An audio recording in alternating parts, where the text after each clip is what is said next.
تم اپنے مال کے ذریعے لوگوں کو خوش نہیں کر سکتے، لہٰذا خندہ پیشانی اور اچھے اخلاق کے ذریعے انہیں خوش رکھا کرو۔ اپنی کمائی پاک رکھو، تمہاری دعا قبول ہوگی۔ بہتر ہے وہ شخص جو دیر میں خفا ہو اور جلد راضی ہو جائے، بدتر ہے وہ شخص جو جلد غصہ ہو اور دیر سے راضی ہو۔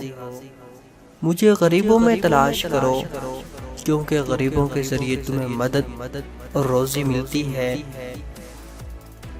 جو شخص اپنے ظالم کو بد دعا دیتا ہے وہ اپنا بدلہ لے لیتا ہے۔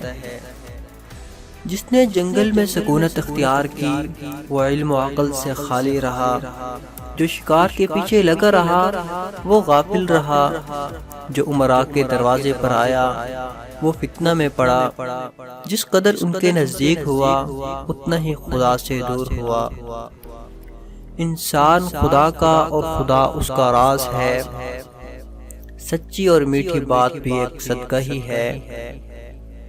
دنیا بیماروں کی جگہ ہے اور لوگ اس میں بیماروں کی طرح رہتے ہیں۔ جب اللہ تعالیٰ کسی بندے سے بھلائی کرنا چاہتا ہے تو اس کو اپنے نفس کے عیب دکھا دیتا ہے۔ تم میں سے کوئی شخص بھی صرف اپنے عمل سے نجات نہیں پائے گا۔ خواہش نفس اور شہوت ابن آدم کی سرشت میں رکھ دی گئی ہے۔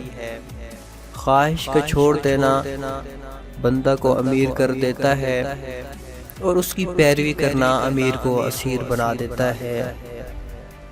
گناہ سے شرمندگی بھی توبہ ہے۔